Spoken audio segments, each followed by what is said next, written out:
Buddhist mission पे काम करना, अम्बेडकरवाद को पे ऊपर काम करना है, तो फिर आप मेरी कैबिनेट से रिजाइन कर दो, और अगर मेरी कैबिनेट में रहना है तो उस मिशन को छोड़ दो।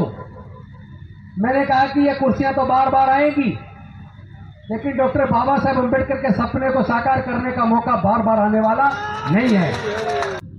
जो पीछे हो चुका। मेरा क्लियर संदेश है आप लोगों से, तथागत बुद्ध ने संघ बनाया, आप लोग संघ बनाइए, पूरे देश के लोगों को जोड़कर संघ का निर्माण कीजिए, और उस संघ का नेतृत्व हमारे बौद्ध भिक्षु करें। हमारे बौद्ध भिक्षुओं के नेतृत्व में हम लोग पीछे कार्यकर्ता के तौर पर जब गोली चलेगी तो हम खाएंगे। सितंबर के महीने में आजाद मैदान में, गांधी मैदान में, यहां भी बड़ी सभा हुई, फिर रैली भी की, सेक्रेटरी बिहार सरकार से भी मिले, लेकिन कोई रिजल्ट नहीं आया। 12 फरवरी से महाबोधि महाविहार में यह आंदोलन शुरू हुआ। उस आंदोलन को भी बलपूर्वक कुचलने का प्रयास हुआ, तो आप सबको पता है। उसके बाद वहां से किस तरह छल कपट से हटाया, और यह आंदोलन शुरू यहां पर हुआ। कितनी गंदगी थी, कितना यहां हमारे भिक्षुओं ने, हमारे उपासकों ने मिलके इस जगह को साफ सुथरा किया और बैठने के लायक बनाया। लेकिन ये जो पाकिस्तान और भारत के बीच में युद्ध की स्थिति बनी, इसका भी लाभ उठाकर हमारे इस आंदोलन को डाइवर्ट करने की कोशिश की गई। लेकिन हमारे जाबाज बौद्ध भिक्षुओं ने, उपासकों ने उनकी उस योजना को विफल कर दिया। लेकिन एक चीज में वो कुछ हद तक कामयाब हुए कि पूरे देश में ये मैसेज चला गया कि महाबोधि महाविहार की मुक्ति का आंदोलन स्थगित हो गया। उसका परिणाम यह हुआ, कई जगह से लोगों ने ट्रेन बुक की हुई थी, पूरी की पूरी ट्रेन आनी थी, क्योंकि यहाँ लाखों लोगों को आने का आह्वान किया था। लोगों ने ट्रेन रद्द कराई, अपनी टिकटें कैंसिल कराई। जो लाखों लोग आने थे, लेकिन वो जो मैसेज गया, कुछ समय के लिए, थोड़े समय के लिए एक नकारात्मक मैसेज जरूर गया, लेकिन अच्छी बात यह रही कि हमारे साथियों ने सूझबूझ का परिचय दिया, और आज आंदोलन पुनः पूरी ताकतवर तरीके से चलता दिख रहा है। इसके लिए मैं सबको साधुवाद देता हूं। लेकिन साथ ही साथ एक बात और कहना चाहता हूं, यह आंदोलन हमारी विरासत को बचाने का है। पूरी दुनिया जानती है, सम्राट अशोक के शासनकाल में म्यांमार से लेकर ईरान तक पूरा भारत बौद्ध में था। जहां भी खुदाई होती है, केवल बुद्ध की प्रतिमाएं निकलती हैं, शिलालेख निकलते हैं। आज भारत में कम से कम 25 करोड़ लोग तथागत बुद्ध के धम्म में आस्था रखते हैं, और वो ये जान चुके हैं कि भारत बौद्ध में था। और डॉक्टर बाबा साहेब अम्बेडकर जी ने भी कहा था, मैं भारत बौद्ध में करी, मैं भारत को बौद्ध में करूंगा।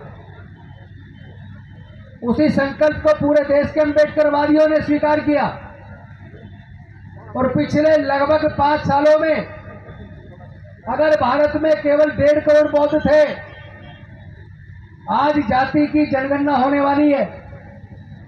जब ये जाति की गणना होगी तो धर्म की भी गणना होगी। मैं बड़े भरोसे के साथ कह सकता हूं, आप सबको बेहद खुशी के साथ, गर्व के साथ कह सकता हूं, जब से 5 अक्टूबर 2022 को हमने बौद्ध धर्म की दीक्षा ली, डॉक्टर बाबा साहेब अम्बेडकर की दी 22 प्रतिज्ञाएं दोहराई, पूरे देश में मनुवादियों ने एक माहौल बनाया, और दिल्ली के मुख्यमंत्री ने कहा कि अगर तुम्हें यह बुद्धिस्ट मिशन पे काम करना, अम्बेडकरवाद को पे ऊपर काम करना है, तो फिर आप मेरी कैबिनेट से रिजाइन कर दो, और अगर मेरी कैबिनेट में रहना है तो उस मिशन को छोड़ दो। मैंने कहा कि ये कुर्सियां तो बार बार आएंगी, लेकिन डॉक्टर बाबा साहेब अम्बेडकर के सपने को साकार करने का मौका बार बार आने वाला नहीं है।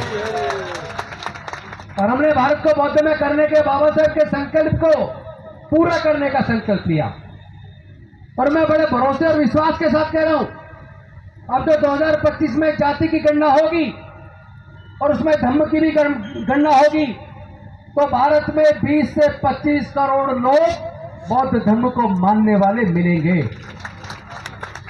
क्योंकि जितने भारत में अंबेडकरवादी है, केवल वही नहीं, पहले अंबेडकरवादी केवल दलित समाज में होते थे, लेकिन जैसे जैसे डॉक्टर बाबा साहेब अंबेडकर के बारे में लोगों ने पढ़ना शुरू किया, अनुसूचित जाति के साथ साथ जनजाति के लोगों ने पढ़ना शुरू किया, पिछड़े वर्ग के लोगों ने पढ़ना शुरू किया, देश की आधी आबादी महिलाओं ने पढ़ना शुरू किया। हिंदू कोड बिल बाबा साहेब क्यों लाए? हिंदू महासभा ने कृपात्री महाराज को आगे करके हिंदू कोड बिल का विरोध क्यों किया? डॉक्टर बाबा साहेब अंबेडकर जी को महिलाओं के अधिकार के लिए, पिछड़े वर्ग के रिजर्वेशन के लिए कानून मंत्री के पद से त्याग पत्र क्यों देना पड़ा? क्यों उन्होंने त्याग पत्र स्वीकार किया, लेकिन अपने मुद्दों से पीछे हटना स्वीकार नहीं किया? जैसे जैसे देश में देश की महिलाओं को ये पता लगा, पिछड़े वर्ग के लोगों को पता चला, जैसे जैसे लोगों ने बाबा साहेब के पूरे संदेश को, स्पीच इन राइटिंग्स को पढ़ा, तो सबको समझ आ गया कि डॉक्टर बाबा साहब अंबेडकर वो विश्वविभूति है जिसने केवल दलितों के लिए नहीं, केवल पिछड़ों के लिए नहीं, केवल आदिवासियों के लिए नहीं, केवल मजदूरों के लिए नहीं, केवल किसानों के लिए नहीं, केवल महिलाओं के लिए नहीं, संपूर्ण मानव जाति का कल्याण का मार्ग उन्होंने बाबा साहब ने संविधान से, भारत के संविधान से लिख दिया। तो वो लोग अब समझ गए कि रिजर्वेशन की वजह से डर था, जाति का कॉलम लिख देंगे, धर्म का अगर लिख दिया तो कहीं रिजर्वेशन खत्म ना हो जाए। अब तो नौकरियां बची नहीं है, शिक्षा महंगे करके शिक्षा छीन ली, षड्यंत्र करके देश के सारे सार्वजनिक उपक्रम बेचकर हमारे नौकरी के रास्ते बंद कर दिए। लेकिन हमने पूरे देश के लोगों को गवर्नमेंट ऑफ इंडिया का ऑर्डर भेज दिया है कि अगर आप बौद्ध बन गए हैं, अपना बौद्ध लिखवाते हैं, तो भी आपका रिजर्वेशन पे कोई आंच आने वाली नहीं है। इसलिए लोग खुल के इस बार जाति की गणना में, धर्म की गणना जब आएगी तो उसके अंदर कॉलम में बौद्ध लिखवाएंगे और पूरी दुनिया को पता चलेगा कि भारत के अंदर कम से कम 20 से 25 करोड़ बौद्ध लोग 2025 तक बन चुके हैं। साथ ही साथ महाबोधि महाविहार हम शुरू से कह रहे थे कि कम से कम हमारे बौद्धों की आस्था का केंद्र, इसको मुक्त कर दो, लेकिन सरकार नहीं मानी। आखिरी मौका दे रहे हैं, या तो महाबोधि महाविहार को आप आने वाले 2 महीने के अंदर मुक्त करके बौद्धों को सौंप दो, बीटी एक्ट 1949 एक्ट को रिपील कर दो, अन्यथा पूरे भारत को बौद्धमय बनाने के लिए पूरे देश में हम लोग रात दिन एक कर देंगे, आपको अल्पमत में ला देंगे, आपको अल्पमत में ला देंगे हम। मानवर कांसीराम साहब ने कहा था, जिसकी जितनी संख्या भारी उसकी उतनी हिस्सेदारी। आप लोग स्वामी विवेकानंद को मानते हैं, आरएसएस एबीवीपी के लोग, भारतीय जनता पार्टी के लोग, लेकिन स्वामी विवेकानंद ने कहा है, अपने वॉल्यूम 7 के अंदर लिखा है कि भारत में जितने पुराने हिंदू मंदिर हैं वो सारे बौद्ध मंदिरों को कब्जा करके बनाए गए। जगन्नाथपुरी का मंदिर वो भी बौद्ध मंदिर है, बद्रीनाथ का मंदिर वो भी बौद्ध मंदिर है, तिरुपति बालाजी का मंदिर वो भी बौद्ध मंदिर है। तो अभी तो हम निवेदन कर रहे हैं, महाबोधि महाविहार को मुक्त करके इस मुद्दे को यहीं खत्म कर दो। सब जानते हैं बाबरी मस्जिद वाले केस में सुप्रीम कोर्ट में क्या हुआ। खुदाई में तो केवल बुद्ध के अवशेष निकले थे, वो अयोध्या नहीं बल्कि साकेत नगरी थी। लेकिन आपने कानून को ताक पर रखकर, साक्ष्यों को ताक पर रखकर सर्वोच्च न्यायालय ने आस्था के आधार पर जजमेंट दे दिया और पूरे देश के लोगों ने यह समझ के मान लिया, चलो देश में शांति स्थापित हो जाए। इसी शांति के लिए बौद्धों ने भी मान लिया। वैसे तो यह बौद्ध साकेत नगरी थी, लेकिन अगर देश में शांति आती है तो हम इस बात को यही खत्म कर देते हैं। लेकिन सरकार हमारे साथ छल कर रही है, महाबोधि महाविहार को मुक्त नहीं कर रही है।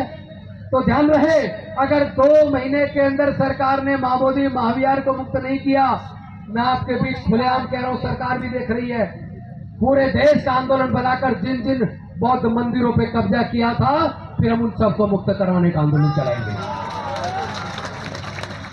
अभी केवल महाबोधि महाविहार की बात है, अगर आप मुक्त नहीं करते तो पूरे देश में जितने भी पुराने बौद्ध मंदिर हैं, जिनको आपने हिंदू मंदिरों में तब्दील किया है, ब्राह्मण मंदिरों में तब्दील किया है, हम उन सबको मुक्त कराने का आंदोलन चलाएंगे।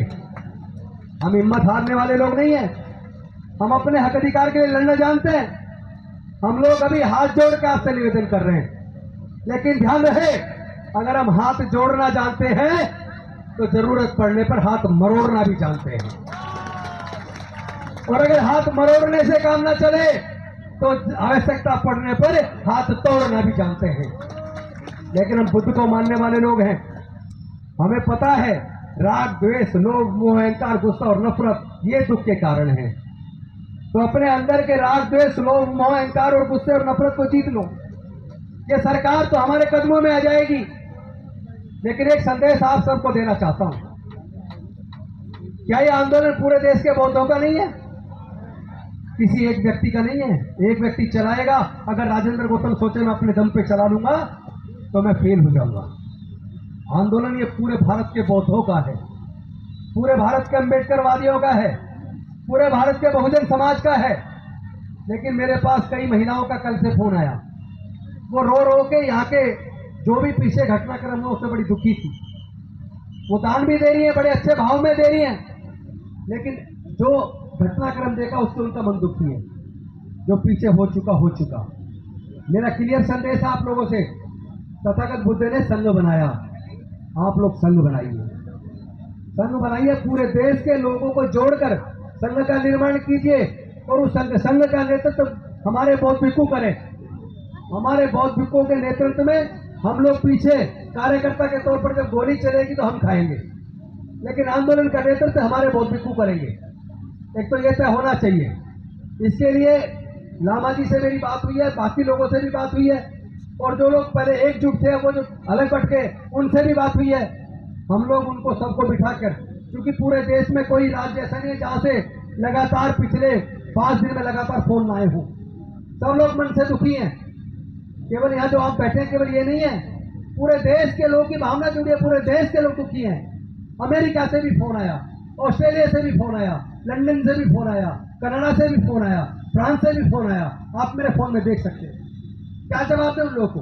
तो मैंने उनको एक ही बात के यहाँ भरोसा रखिए, हम तथागत बुद्ध और बाबा साहब को मानने वाले लोग हैं। अगर आपस में कोई छोटी मोटी बात हुई है उसको निपटा लेंगे, लेकिन अपने आपस में कोई लड़ाई हम नहीं होने देंगे।